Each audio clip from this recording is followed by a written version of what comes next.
Diesel के दाम में कुछ खास कमी महसूस होती है और ना पेट्रोल सस्ता हुआ और ऊपर से सोना का दाम तो आसमान छू रहा है। लेकिन सोना बहुत महंगा होने के कारण सही में लगता है कि नामुमकिन सा लगता है। आज हालात ऐसी हो गई है कि मिडिल क्लास के लिए सोना खरीदना धीरे धीरे सपना बनता जा रहा है। हम लोग तो भूल ही गए हैं कि सोना क्या है और चांदी क्या है। इस रेट से कोई खरीद नहीं सकता है, कोई अपनी बेटी की शादी नहीं कर सकता है। पहले लोग थोड़ा थोड़ा पैसा बचा करके शादियों में या त्योहारों में सोना खरीद लेते थे। अब लोग सोचते हैं कि जरूरी खर्च ही मुश्किल से पूरी हो पा रही है तो सोना तो दूर की बात है। और सरकारी अस्पतालों की हालात कई जगह ऐसी हो गई है कि मरीजों के साथ आए लोगों को बैठने की जगह तक नहीं मिलती और कई बार तो परिवार वालों ने घंटों या रात भर इंतजार करते रहते हैं। किसी को फर्श पर बैठना पड़ता है तो किसी को गलियारों में जगह ढूंढनी पड़ती है। लेटे हुई थी और उसी के नीचे फर्श पे भी हर जगह सिर्फ औरतें और बच्चे लेटे हुए थे।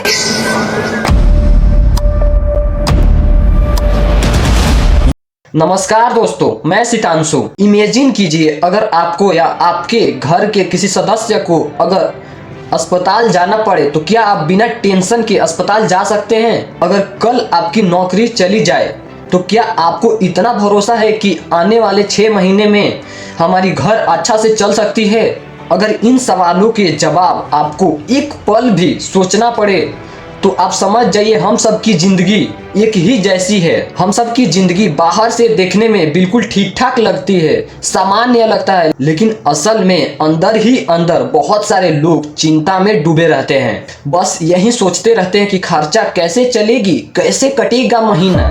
जरा सोचिए, अगर घर में कोई बीमार पड़ जाए तो सबसे पहले आपके दिमाग में क्या आता है कि इलाज कहाँ कराए, अस्पताल कौन बेटर रहेगा? तो देखिए, सबसे पहला दिमाग में तो आएगा सरकारी अस्पताल और प्राइवेट अस्पताल। सरकारी अस्पताल को देखे तो सुबह जल्दी निकलना पड़ेगा, लाइन में लगना पड़ता है और कई बार तो नंबर आने में कई घंटों लग जाते हैं। कहीं बेड नहीं रहता तो कहीं डॉक्टर कम होते हैं। वहाँ इलाज तो होता है लेकिन इतनी भीड़ होती है कि कई घंटों तक मरीज को बाहर ही इंतजार करना पड़ता है। पहले पर्ची बनवाओ, उसके बाद नंबर आने की इंतजार करो।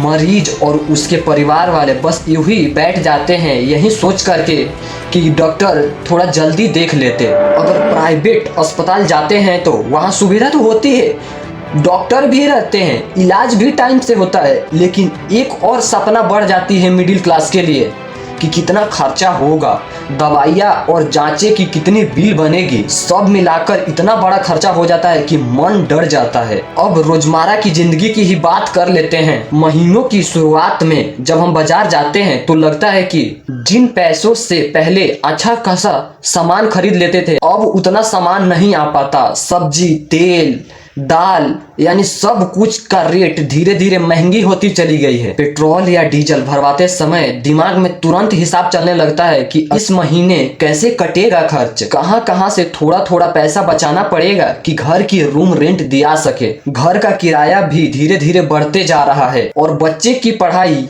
यह तो सबसे बड़ा टेंशन बन चुका है। आज हर साल फी बढ़ता है, यूनिफॉर्म, किताब, कोचिंग, ट्यूशन सब मिला करके परिवार वालों को बहुत ही जिम्मेदारी के साथ प्लानिंग करनी पड़ती है। लोगों को लगता है कि फीस पर कोई कंट्रोल ही नहीं है। हर साल यह बोझ और बढ़ता जा रहा है। हम कितना भी पैसा कमा ले, लगता है पैसा आते ही तुरंत खर्च हो जाता है। आया और तुरंत अलग अलग जरूरतों की सामान खरीदने में ही खर्च हो गई। किराए, राशन, बच्चों की स्कूल फी, ट्यूशन फी, बिजली का बिल, इलाज का खर्च, और फिर महीने के बीच में सोचने लगते हैं कि अब बाकी के कैसे दिन निकालेंगे, कैसे कटेगा ये महीना। यह सिर्फ पैसे की कमी की बात नहीं है, यह मानसिक दबाव और अंदरूनी टेंशन जो हर वक्त रहती है। परिवार की जिम्मेदारियां भी कम नहीं होती। हर माता पिता का यही सपना होता है कि मेरे बच्चे की जिंदगी अच्छा हो, लेकिन आज के समय में इतनी कंपटीशन बढ़ गई है कि बच्चे को नहीं लगता कि क्या हमारी फ्यूचर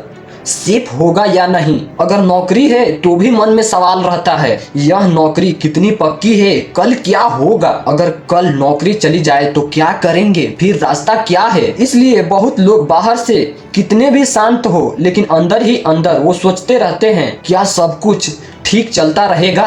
जब भी नया बजट आती है, जब सरकार नई नीति लाती है, तो मिडिल क्लास के लिए एक उम्मीद जागी रहती है कि इस बजट से या इस नीति से हमारे लिए कुछ प्रॉफिट होगा, अब हमारी रोजमर्रा की जिंदगी में कुछ आसान होगी। लेकिन जब हम देखते हैं खर्चे, बिजली बिल, किराए, डीजल, पेट्रोल का दाम में कोई फर्क ही नहीं पड़ता। और शायद अब समय है कि हमें अपने सिस्टम से जिम्मेदारी भरे सवाल पूछने चाहिए ताकि देश सच में बेहतर बन सके। क्या हम स्वास्थ्य व्यवस्था को इतना मजबूत बना सकते हैं कि हर व्यक्ति समय पर समान रहते इलाज करा सके, चाहे आर्थिक स्थिति उसकी कुछ भी हो? क्या ऐसी नीतियां बन सकती है जिससे जरूरी चीजें की दाम स्थिर रहे ताकि परिवार बिना डर का फ्यूचर प्लान कर सके? क्या सरकारी स्कूल और कॉलेज को इतना बेहतर बनाया जा सकता है कि हर माता पिता को सोचना ना पड़े फी के लिए और बच्चों की अच्छी शिक्षा मिले? क्या रोजगार के अवसर ऐसे बढ़ाए जा सकते हैं कि मेहनत करने वाले हर युवा को आगे बढ़ने का वास्तविक मौका मिले?